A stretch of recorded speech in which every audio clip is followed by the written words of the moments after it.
It's time for the Rick Smith Show. Now, here is the voice of the working class, Rick Smith. And welcome, brothers, sisters, working class heroes. This is the Rick Smith Show. Thanks so much for being here today on the big program. Lots to get to, lots to talk about. We're here at the program in the middle of putting a website together for our labor history in 2 segments. And it got me thinking about child labor. It got me thinking about the photographs from Louis Hine. And if you don't know who Louis Hine was, you should.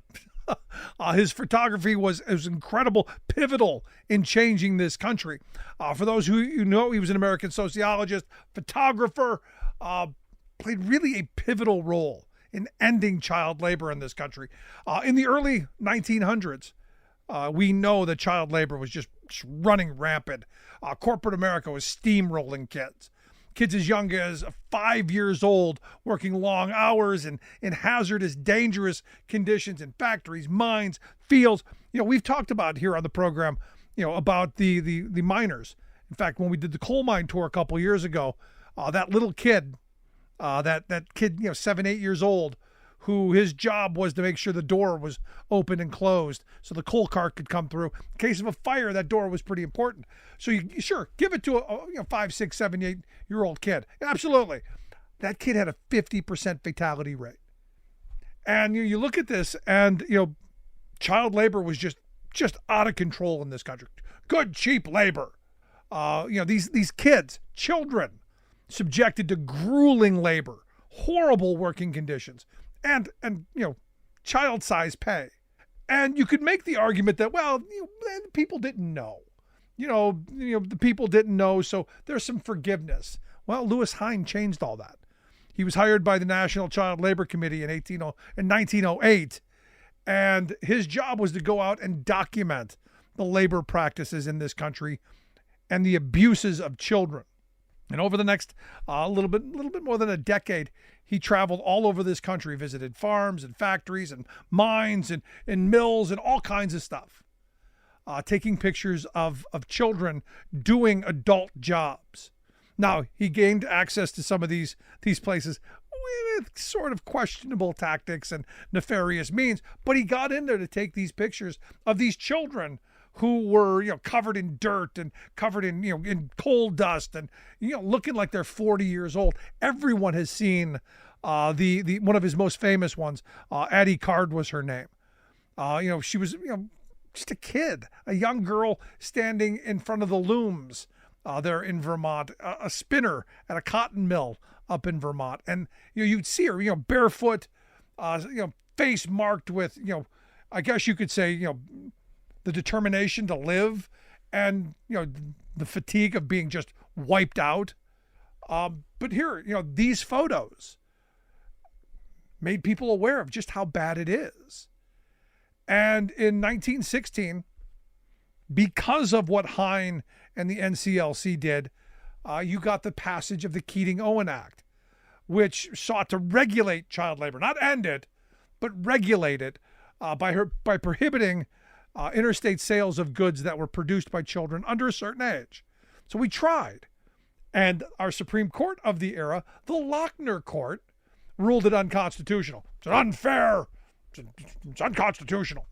And that stood until 1938 when the passage of the Fair Labor Standards Act, thanks to FDR, which finally established federal standards for children in the workplace. A minimum wage, restricted the number of hours kids could work, did some good stuff.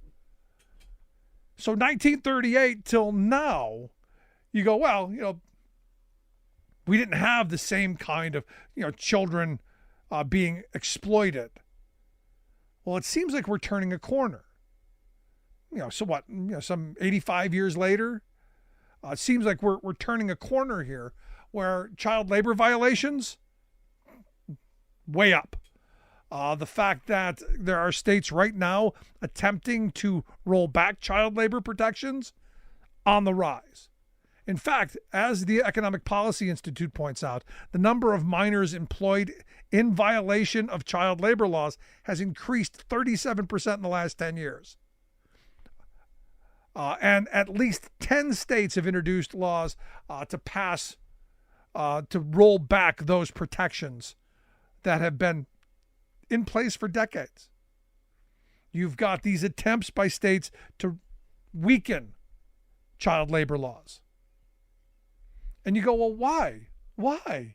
Well, as I said yesterday, we're addicted to cheap labor. Most certainly, without question, we need the cheap labor. We need the exploitable labor. And the thing that gets me is we now know. We're hearing the stories almost every day. Not that our mainstream media, spends any real time on it. It's usually an afterthought. A child died. No, that's sad. The Department of Labor will do something. And I question, do we need another Lewis Hine to expose the abuses in a way that maybe we internalize them and we finally realized that we're not that much better? Because it doesn't seem like we're getting the message. Doesn't seem like it. Either that or we don't care. Because, well, after all, these are just poor kids. They're not our kids. I wouldn't allow my kids to be exploited in the workplace. I'm not desperate enough. I can pay my own bills. I don't need a third, fourth, or fifth income. Sadly, a lot of these kids, they're in the workforce because they have to be. And over the last couple of decades, you've seen child labor participation falling, and that's a good thing because they're staying in school longer. They're pursuing educational attainment that may be able to get them better jobs. But I look at Indiana, where they're working on passing a law that says, hey, if you make it to 8th grade, you can quit school and go work on that industrial farm because we need farm hands. How crazy is that? So are we reliving the history? Now, understand, we're not seeing the number of injuries and deaths and all of that at the rates that we saw in the past. But we're talking about children. If we're not going to protect children, do you think we're going to protect you? Do we think we're going to protect working people across this country? For me, that's an important part of this. If you're not going to protect the kids, mom and dad are screwed. I want to hear your thoughts. Have you heard these stories? Is this on the radar? I want to hear it. Rick at thericksmithshow.com. Right back.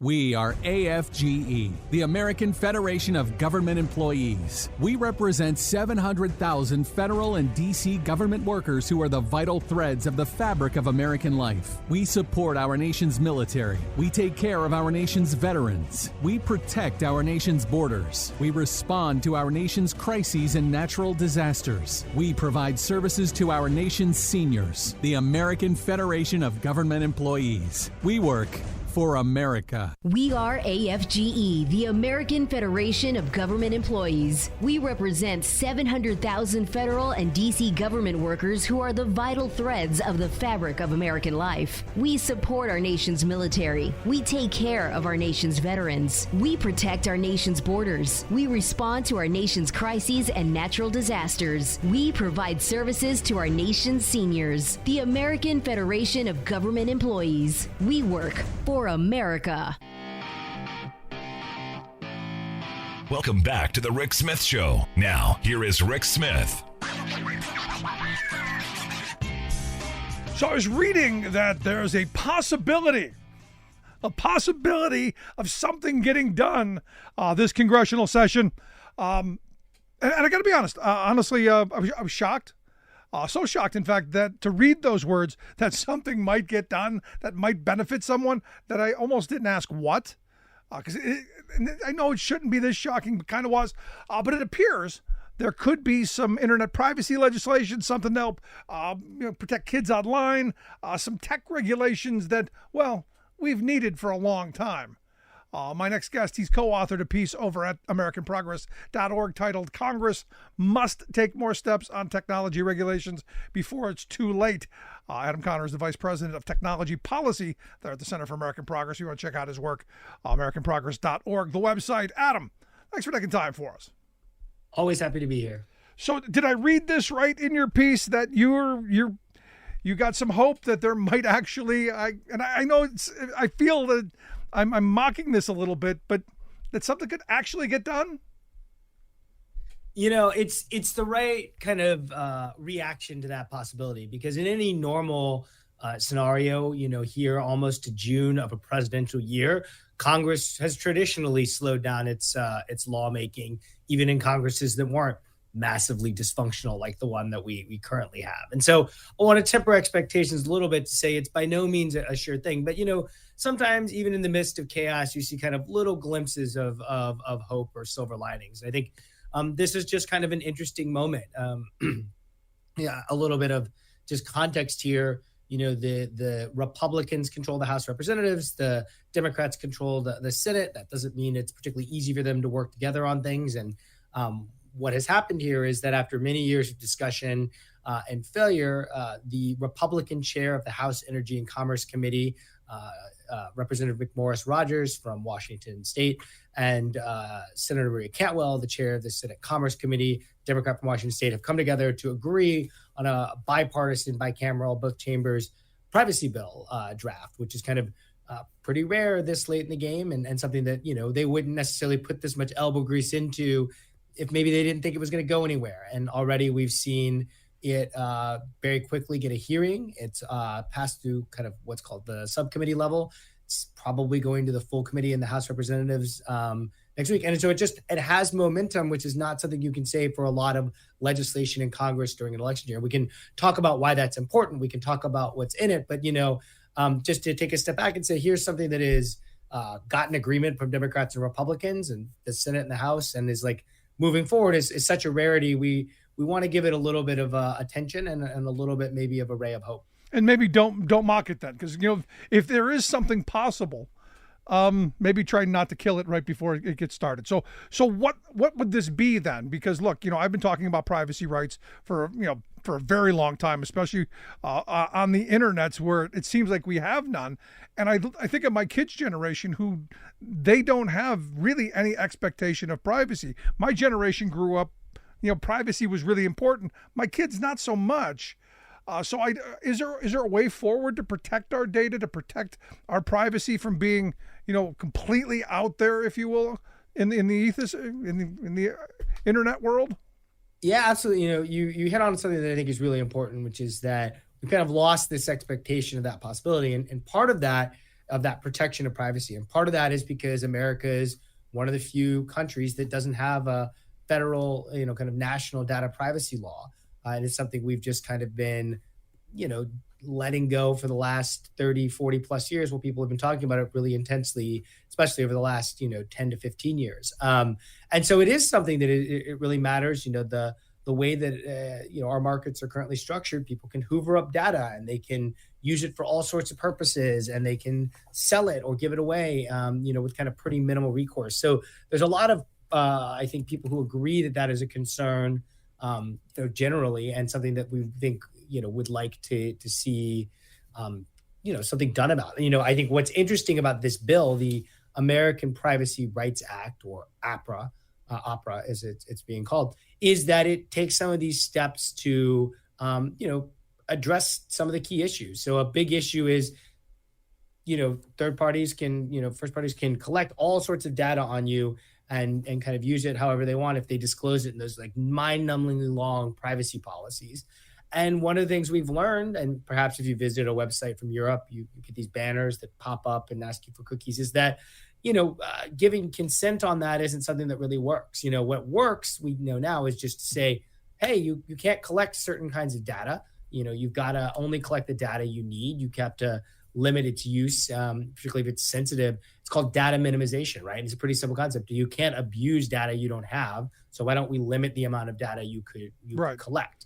So that's like a pretty foundational part of this bill. It also adds on, I think, really important pieces around that data minimization I mentioned, around civil rights protections for the first time related to data, about the use of algorithms and requiring them to undergo some basic, processes to make sure that they are fair and other kind of really critical pieces in this. So there is a moment here where this is something that could do some good. It also has the ability for states to enforce it or for you to sue under a private right of action if a company is abusing your data. So all very good.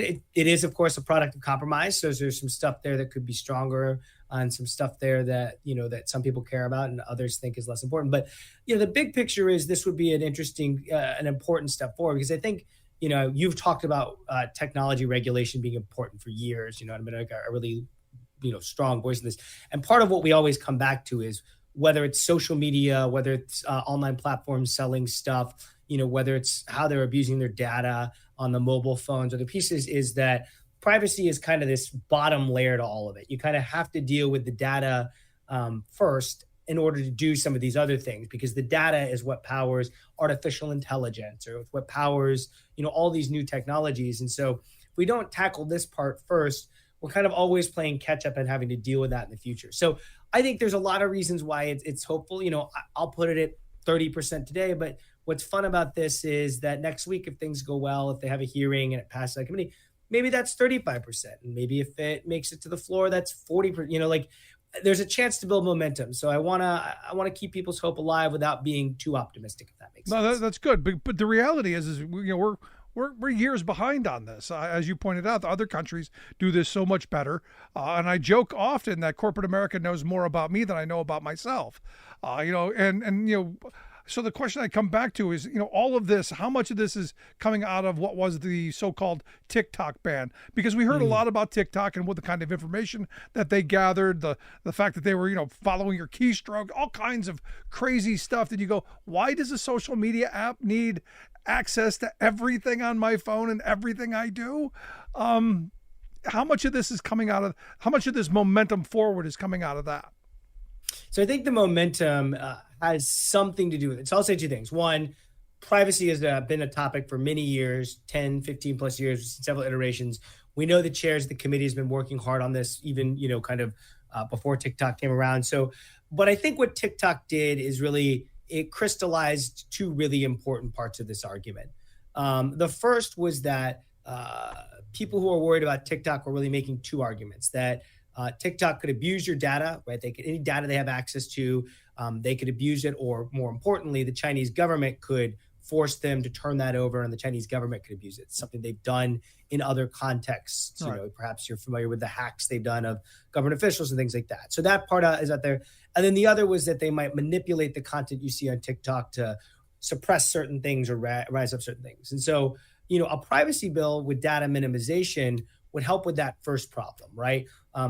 China can't have access to data if it's not collecting it, right? If we say you can't collect all of the data, you need to limit it, there's just like a much smaller surface area to abuse. And so on some level, we would be more protected from TikTok specifically, or any app that could be abusive, including ones here at home, with a privacy bill.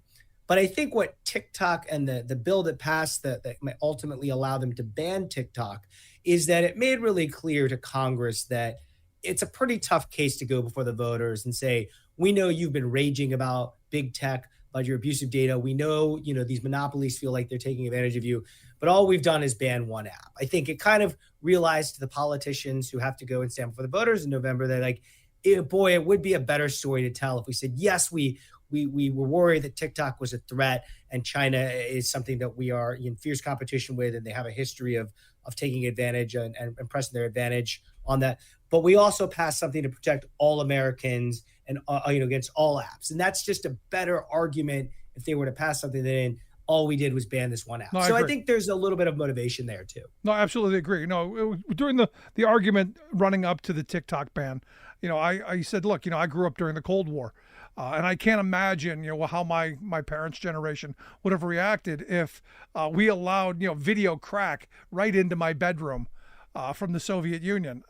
And this is basically what we're doing. We're giving the Chinese Communist Party direct access with this app. But it's even worse than that, because look, this stuff is video crack. I mean, especially when you're talking about children. And this idea that we'll just click a box and, oh yeah, you're the right age, I struggle with. Yeah, absolutely. And I think that is kind of a thing that was TikTok was the best at using that algorithm to feed you content constantly to keep you on. It's what everybody wanted to copy too. And so I think one of the important things too is to look at what's possible. So certainly on the privacy bill side, if it passes, it would restrict data, not just from TikTok, but from all companies from being abused. But, they've also paired it with some potential children's legislation. So there's something called COPPA 2.0, which helps raise the existing child safety standards to not allow collection of data on minors. That's a really important thing that would help. And there's a more controversial bill called the Kids Online Safety Act that is likely to move along with it, which imposes what's called a duty of care on apps to make sure that they're not abusing their power over children and are kind of making sure they're safe and secure. And those things in concert together could really protect all Americans' data, and with extra emphasis on children, could really be a sea change in how we think about this. I think if you've read some of the stories in the Wall Street Journal or from the Facebook leaks, the way that companies think about protecting children is really secondary to their bottom line, and that incentive needs to be reversed. Oh no, there's nothing about protecting children. It's profitizing off of them. That's their main goal. So in looking at this, because there's so much to this issue. And getting it done, and talked about it in the short period of time. There's so much that needs to be done, and the question that keeps coming up to me is it possible to put this genie back in the bottle? Haven't we already fallen so far behind that we can't catch up? I mean, AI is here. It's not something that we have to worry about. It's coming. It's here, and we still haven't regulated.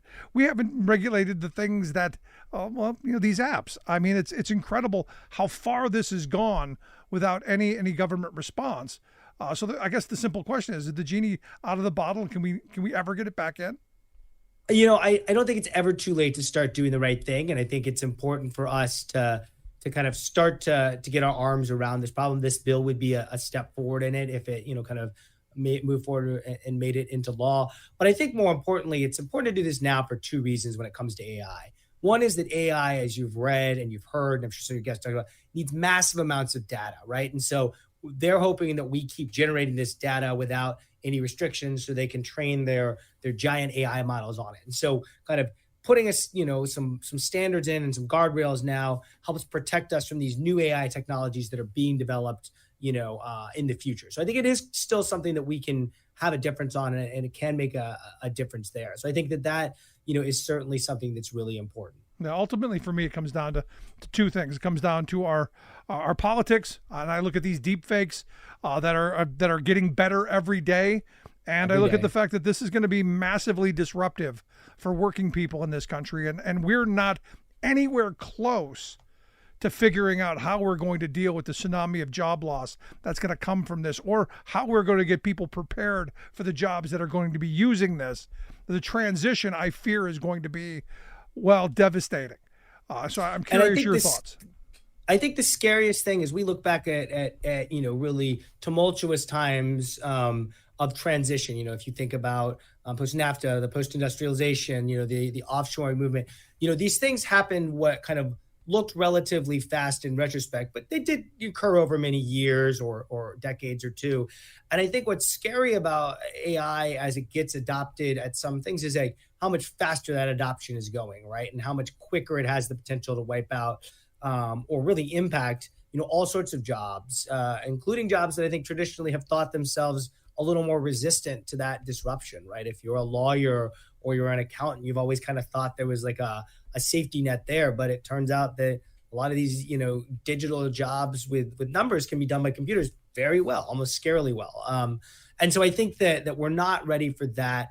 I think the good thing, and I think maybe I mentioned this last time I was on your show, is that it will be very interesting to see what happens to our politics and our economy if a wide part of people are affected, right? If it is not just blue collar workers, but it's blue collar workers and white collar workers getting disrupted at the same time. I don't want to use the word solidarity, but I think it's very rare you get something that affects all sorts of the population at once. And I think that when that happens, interesting things can really happen. And I think our hope is that it wakes some people up to the real potential of that disruption happening fast, right? If all of the factories had been gone in a year, that maybe took 10 years in the 90s to happen, that's a much different kind of point in time transition than it is if it's spread out. So I think I don't have answers, but I think you have been beating this drum for a long time, and you're right. And I think the politicians really need to wake up to the fact that, it's not going to affect a red district or a blue district. It's going to affect both. And that's really something that they're going to have to wrestle with. No, I'm with you. Look, I'm not a Luddite. I don't think we smashed the machine just yet. But there have to be some guardrails. There have to be some parameters. I've said, look, we're, this week I talked about the fact that, the clip of Biden saying within the next 3, 4, or 5 years, you're going to have, truck drivers being replaced by autonomous vehicles. And we're nowhere near dealing with how you're going to deal with a couple million high school educated men who that's the skill that they've got. I don't know what you're going to do with them. Policy-wise, we've got nothing. You brought up NAFTA. In all of our bad trade deals, we had trade adjustment assistance, where if you lost your job because of trade, you got a little help to get a little extra unemployment, maybe some educational help. There's none of that here yet, and I don't hear anyone really talking about getting to that point yet. And I think that that's absolutely right. And I think one of the things that we're seeing, and this, right? Facebook took like 8 years to get to 1 billion users, right? It kind of grew really fast, but still took they're going to deploy generative AI in Windows, on the Google homepage, and OpenAI. It'll get to 1 billion people this year, right? Yeah. It's just moving so much faster. And so I think one of the things that my hope is that there's a wake-up call for everyone to see, like, this is moving so much faster that we have to start thinking about it now. And like you said, if trade adjustment assistance was inadequate back then, it's not going to cover it now. We're going to need a new paradigm to make sure that we address this. And I think, I'm right there with you. No, I'm right there with you. But for me, the time to act is now. So hearing that there's at least some movement gives me a little bit of hope. Yeah. But I fear... and I'll close with this last piece too on the privacy bill and its possibility. It's one of the rare things that would be great no matter who wins this election in November, right? It would be good for companies to not be able to abuse your data if Donald Trump is president again or if Joe Biden is president again. It's one of those things where there's not a lot of partisan benefit on either side to say we shouldn't do this, right? If you're worried about the other person winning the election, you're going to want that data to not be able to be abused by companies or others, no matter the climate. And so, my hope is that there's not a lot of issues we can say that about these days, but it might be some of the thing that helps this one move through. No, I hope from your lips. Adam, I appreciate the time. Good stuff. Thanks so much for being here. As always, Rick, appreciate it. Adam Conner, Vice President of Technology Policy there at the Center for American Progress, AmericanProgress.org, the website if you want to take a look at his piece titled Congress Must Do More on Technology Regulation before it's too late. I got to tell you, I think it's almost there. Want to hear your thoughts? Email me, rick@thericksmithshow.com. Quick break, right back.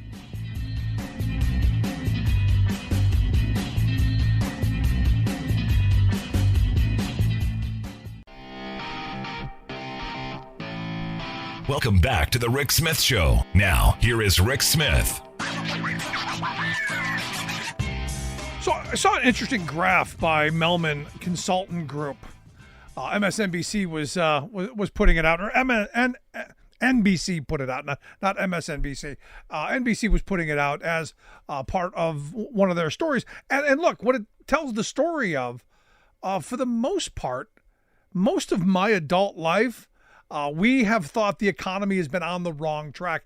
And you think about when George W. Bush became president, he had the high from the Clinton years, because the Clinton years, the only time in my lifetime when people thought the economy was on the right track. We were taxing people at higher rates. We had regulations, all kinds of stuff. But you get Bush forward, and it's been everyone basically thinking country's on the wrong track. And right now we're at that all-time high. And I argue that, the advent of right-wing talk radio, Fox News, and now social media, the negative doth sell. Because everyone that I talk to, they seem to be okay, but country's on the wrong track. I don't know. I think it's the negativity more than the economic news. Is everything perfect? No, not even close. But we are heading in what I think is a better direction. And here to share some thoughts on, where we're heading, where we're going, and maybe this election cycle. I've asked our good friend, former Ohio Congressman and political analyst Bob Ney, to come share some thoughts. Bob, thanks for taking time for us. Thank you, Rick. So what do you make of this? You look at this graph, and they plot out the reality that the majority of people think the country's on the wrong track economically. In my working life, since the mid '80s, the highest that we've been where people thought the economy was on the right track was 55%, and for the most part, it's been in the 20s, which tells me there's a lot of negativity out there. I think we need, Rick, to separate this into two parts when we look at it. Let's take the political part in the presidential race first. With President Biden, his campaign had started the Bidenomics, and then I think they saw the surveys and the polls that showed exactly what you said. People were saying, America's not working. It's not working the correct way. And so then they kind of shifted things into, quoting statistics. This is the Biden campaign of, inflation's going down, et cetera. The raising of interest rates by the Fed took a break. They didn't lower them. They didn't raise them, et cetera. And then again, in the nature of polling, people were coming out and they were unhappy. So then the Biden campaign went into the phase recently of the president talking about gouging by corporations. Why haven't the prices come down when the inflation factor has come down, et cetera. Now, he hasn't gotten heavy into the oil companies yet, but that's a tack I think they'll take too. So you've got that on one hand. Yet you have Trump on the other hand saying, well, look what it used to be. Look what gasoline and food costs used to be. And people sit there and say, oh, yes, it is bad now, and it was better then. But if you would have polled them at that time when it was, quote, better, they didn't think it was better. Nope. You're right. I mean, they never did. Now they're looking back on it and saying, oh, maybe that was better because of, the campaign ads and things, but they didn't think about that. And I think, so that's one side of this. So the whole economy and what people think is going to come forth in a presidential debate in the next few months, it's going to continue. In fact, the reality, and this is the weird thing, according to this guy's polling, when Trump takes office, it's at the lowest point of his presidency of people saying that we're on the wrong track. So every year during his presidency, people are going, no, things are getting worse. Things are getting worse. Right. And look, this is nonpartisan. This should be telling people that things aren't right and haven't been right for a very long time. And look, I've argued for a number of years. We've had a tax on labor. We've had a tax on the American standard of living. We've had a massive redistribution of wealth through bad tax policy. There's a lot here, which is why when I look at what Biden's trying to do, it seems to me that we're trying to at least head in a direction that is moving us back to when things were better. At least that's my take on it. No, I think you're correct. But what I'm saying is that Trump and the campaign and people's dissatisfaction with the economy, they're able to now look back a few years ago and say, oh, yeah, gas was $1.85 a gallon or what, $2 a gallon. But at that time, people weren't happy with it. I mean, look, the price of college tuition, you and I have talked about this, that's been going up for a long time.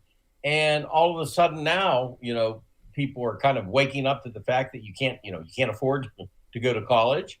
But it's been out there a long time. I also argue part two of this is a general overall negativity that's been brewing for quite a while. And it can be generated through mediums of the news. I remember one time when we had passed the first bipartisan vote on a House budget in its history. Steny Hoyer and I put it together, who was the number 2 Democrat right behind Nancy Pelosi until a couple years ago. And I remember at that time, we were so happy with it. We had such a huge bipartisan vote, first time it happened. And I walked out to one of the reporters and I said, this is the story of today. And he looked at me and he said, Mr. Ney, we don't report when the planes land. He said that to me. And for the most part, this whole negative trend has occurred. And then there's a negativity, I think, amongst people. I attribute a lot of that, though, to trends on social media, whether it's Instagram or TikTok, right. Whatever it is. No, I agree with you. I really, I'm looking at trends with big issues these days, and who can ever get out there and come in with the most dramatic anger level. I'm mad, somebody's going to pay for it. They're the ones that get the attention. It's not the people that say, hey, let's look at life. Now, there's people out there that try to do that. They try to focus on the positive. But for the most part, the negativity over social media, it catches on. And it catches on with a lot of young people also. Yeah. Now, the price is rising, sure, for seniors and costs. That's out there. But there's a general negative factor that has nothing to do with this election that's been out there for a long, long time of general unhappiness. No, look, at the end of the day, I said the other day, we're not the society that has something that unites us other than our anger. I guess our anger is what unites us. And we're constantly fed a steady diet of outrage candy because, the people, even if they don't agree with the topic, it's about feeding that outrage to get the clicks to make money. I think our system is in a bad place. Because I do think that a lot of this stuff is done just to get attention as opposed to make changes. And if one thing goes wrong, but the whole system's working right, it's not the attitude of, well, we'll try to correct that one thing. It's that one thing has ruined the entire system. That's an attitude that's out there. It's an attitude that's prevailed. And then, of course, it's infectious at the leaders level, too, in Congress, of the attitude and the anger, the mistrust, the whole country's dying, we won't survive. I mean, that has prevailed all over Congress itself. No, and that's the thing that Trump is I got to give him credit. Here's a guy who can really burn things down. This is a guy who knows how to play the outrage, who knows how to he gets attention because we talk about him every day. Rick, look back for a second. Think about this. You and I were at the conventions, right, in 2016. Look back. You had Donald Trump, and that year John Kasich was running. Now, I've known John Kasich forever. We shared a county in the congressional district. John was never Mr. Rogers, okay? John would say things. John was like sometimes outrageous and aggressive. When he went to run for president, I've said this many times, he became like Mr. Rogers. Can't we get along? That type of thing. Yeah. When all of a sudden, the mode operation of the day was Donald Trump. And he was butchering the other candidates. He was saying Ted Cruz's father killed Kennedy. Ted Cruz's wife's ugly. I mean, all these things. And in normal political times before that wouldn't have sold. And it wasn't so much Trump and this magnificent new deal as much as it was people were buying into the guy on the stage that was mean and the guy on the stage that was taking them all out for them. People bought into that. Normal times, candidates wouldn't have survived. So this trend's been out here a long time. Trump seizes on it. He just said the other day, we're going to deport everybody. We're going to drag them out of wherever they're at. It's not a real solution, but you know what? That's a negative thing that people are going to react. Yeah, drag them all out. Yeah, and not just the quote unquote illegals, but the people who were protesting on college campuses. You go, what? We're going to deport American citizens because you don't like what they said? Right. And the answer is yes. I believe he would want to do that. Now I got to think he knows that he can't, but it does get the rise in the attention. For instance, build a wall. Remember that one? And Mexico is going to pay for it. Yeah, I remember. Mexico's going to pay. But look, I look at what he put out on Memorial Day. The comment that he put out on his Truth Social page. Happy Memorial Day to all, including the human scum that is working to destroy our once great country, to the radical left Trump-hating federal judge, and then went through a list of grievances that were all about him. Nothing having to do with the actual reason for the day. And like you said, any of this stuff would have gotten him canceled in any other era in this country. But for some reason, I think you're right. I think it's just the mean factor. Yeah. It's because people say, "Oh, it's Trump. He can say anything." he can get away with things. I understand that. But this is beyond Trump. Any time that you would have a Memorial Day where you would do anything but remember a meaningful memory about those who paid the ultimate sacrifice, and if you did anything else, I don't care who you were done. But in this era, it's like, oh yeah, we remember the fallen soldiers who gave their life for America. And by the way, what about all these scum? In normal times, maybe 20 years ago, this might not have worked. Something has changed within the country. I'm old. I like to blame social media for part of it. I don't know. No, I think it's us. I think I think cable news, I think right-wing talk radio, I think all of the infrastructure that the right has built to desensitize us and to really to rip us apart, I think that has a lot to do with it. But when you look at some of the things that he says, it's I don't know how you can look at him and go, yeah, this guy's presidential. In fact, he was just at a donor roundtable claiming that he had studied Jewish history. And what he said was amazing. Someone, put it down. They said, in his words, he said, and you go back through history, this is like just before the Holocaust. I swear, he says, if you look, it's the same thing. You had a weak president or head of the country, and it just built and built.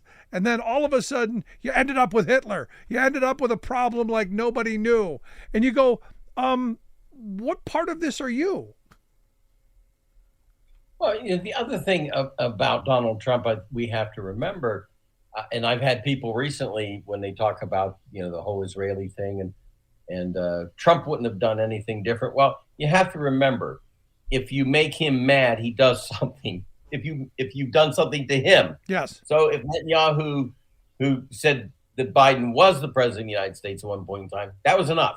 So it wouldn't matter about what he studied about Jewish history or what he knows about Israel or not. Nothing. It would depend on if he's mad that day at the prime minister. That's what it will depend on. Yeah. This is what scares me. I mean, again, I look at I think back to January 20th, 2017. I remember coming on air and I remember going, look, the next 4 years are going to be really bad. It's going to be the most, crime-riddled administration in history. They're going to attack workers. They're going to attack regulation. They're going to attack the environment. I went through all of these things that were going to be under attack. And I thought it was bad. I'm like, oh my God, this is terrible. It was so much worse than I could have even fathomed. And I look at right now, in the event, and I hate thinking this way, in the event that he is elected, I can't imagine how bad it will get, given what he's already told us he wants to do. Well, there'll be an anger and a revenge factor, which is personal for him. Because if you look at Ronald Reagan, and I use this example a lot, I was running for office when Reagan ran. In 1980, I was running for state rep. I was 26 years old. And if you look at Reagan, who was, beloved in the Republican Party, but if you look at Ronald Reagan, there wasn't a situation where Reagan said, are you with Ronald Reagan or not?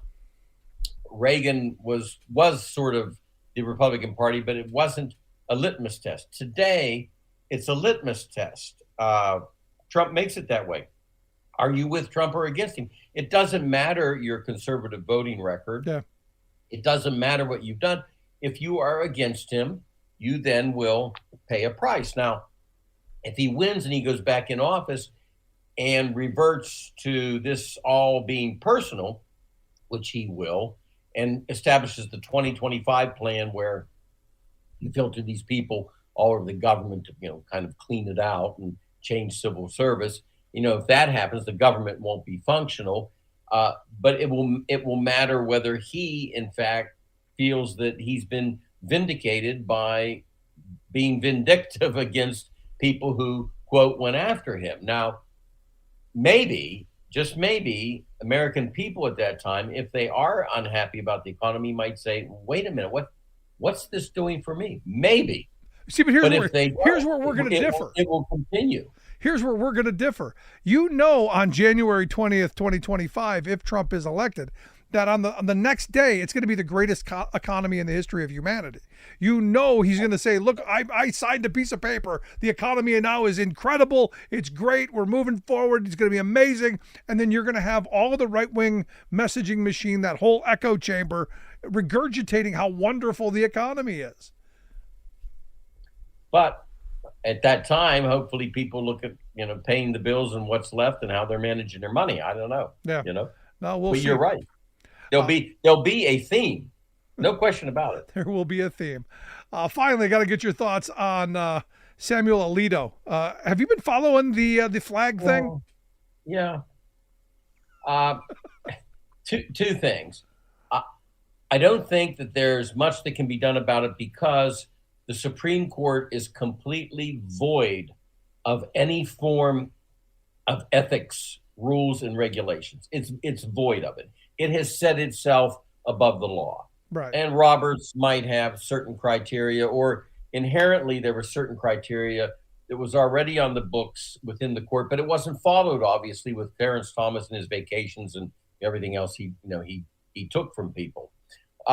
So I don't think anything legally will come of the Alito decision. Now, they say, well, don't penalize families, but when it comes to the Supreme Court, and I've been in many State of the Unions where you look over it, they don't stand, they don't applaud, they don't react. That's been the method of operation of the Supreme Court. There they are, yep. Because they're above, quote, politics. And all of a sudden you've got one of the spouses doing this. Yes, it was his wife, but I'm trying to imagine a dinner conversation where, Alito would say, do you enjoy, my position in the House we have? Do you enjoy that? You need to stop this. But I don't think that Alito had the stimulus to have something behind the law that says these are perceptions or things that shouldn't be done. There is nothing there to penalize any of these people on the Supreme Court. Nothing. And look, I don't even think Alito's wife is the worst wife of a Supreme Court justice. I look at Jenny Thomas, by far the worst on the political side of things, and making huge amounts of money off of Clarence being on that court. So I don't think there's anything legally that will occur. He won't recuse himself from cases. He won't do that. But again, there needs to be something in place. And I don't know why the Congress doesn't have the guts to just act or try to act to put some code in place. Because obviously Roberts is not going to put anything in place. This is beyond the flag. Anything in place that's going to be, criteria. Judges, any judge, federal, state, local, they have to be very careful of the perception of being biased. Yeah. I mean, it's just the way it is. And in this case with Supreme Court, it was a bad decision for her to get mad at the neighbor and fly something like that. And immature. I mean, beyond all of the what kind of neighbor from where is this woman?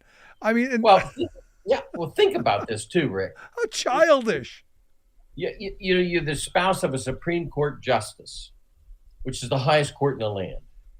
The salary they make, that's important too. But you're the wife of a spouse, I should say, because we have females that have male spouses.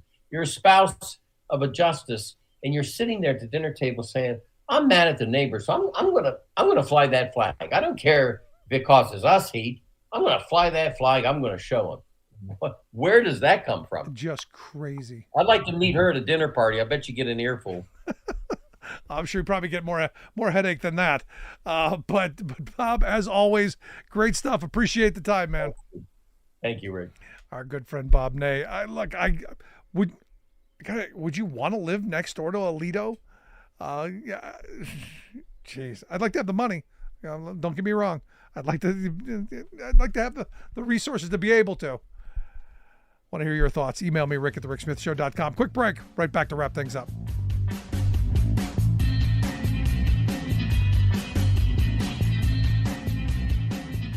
I'm Rick Smith. and this is Labor History in 2.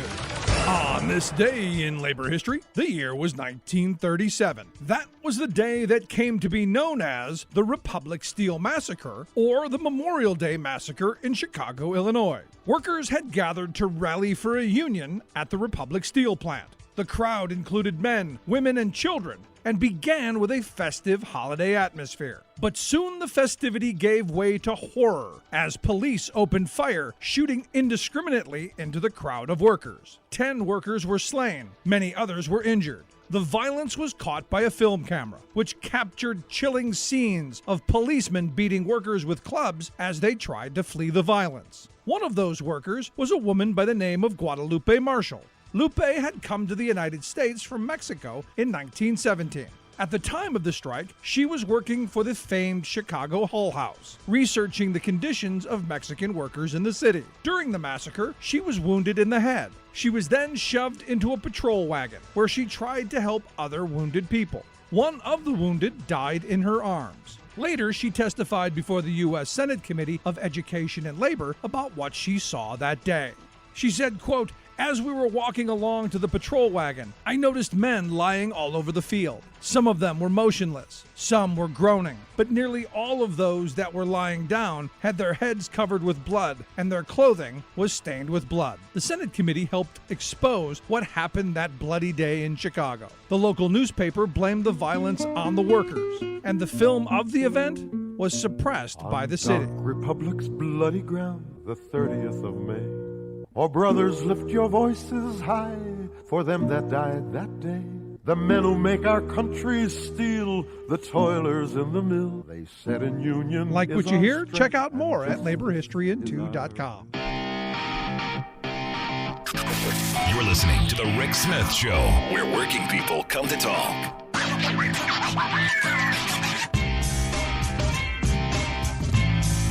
I gotta tell you, you stop and you think about where we are as a country. It's quite remarkable how far we've gone off the rails. This thing with Alito is amazing to me, in that you would kind of think that you would, I don't know, just be better neighbors because of who you are. Maybe not. My grandfather always had a saying, not putting your you-know-what out, your behind out in the street. You don't do that kind of stuff. I gotta wonder what that generation would think of our politics today. Now, look, they had knockdown, drag-out arguments over political issues, certainly, but to have someone like Trump, who, man, I think of that generation, and the response that the working class of that era would have to someone like Trump. Maybe I'm wrong. Maybe they would have taken to him with open arms. Maybe the billionaire would be the person that they put all their time, effort, and their money behind. But it's interesting that Donald Trump praised Samuel Alito for refusing to recuse himself in 2 cases that I guess are coming up involving Trump and the January 6th criminals. Kind of got to wonder. Now, the thing about Alito, and as we talked a couple of weeks ago, we had Ian Millhiser on. He's my go-to constitutional guy. He's my go-to Supreme Court guy. Alito's always been this kind of arrogant, this kind of, there's a word for it. I'm not allowed to say it on FCC regulated entities, but this is who he is. So no real surprise. And it's who Trump is. No real surprise. My concern is, as a country, what does this say about us? And in 20, 30, 50 years down the road, maybe we get our senses back. What are they going to think about us? Because here's what we're not talking about. We're not talking about policy. Trump hasn't told us a thing about what he's going to do. He was asked by Fox News what he would do. What he would do with Ukraine. And I thought it was hysterical that he just rambled. He said, well, what I would do is we have tremendous military capacity and what we can do with planes, without planes, To be honest with you, without 44-year-old jets, we could do it. It's enormous. We should be doing it, and we should be helping them to survive. And they're doing an amazing job. Didn't really say what he's going to do. There were a lot of words. There were a lot of words, and maybe if he gets paid by the word, maybe he'll be a rich guy. Wow. Just reading what he said gives me a headache, but I want to hear your thoughts. Email me, rick@thericksmithshow.com. Questions, comments, something on your mind. By all means, I want to hear it. If you miss any portion of the program, grab the podcast. Wherever you get your favorite podcast, you'll find ours. And as always, thanks so much for being here. We'll see you back here next time.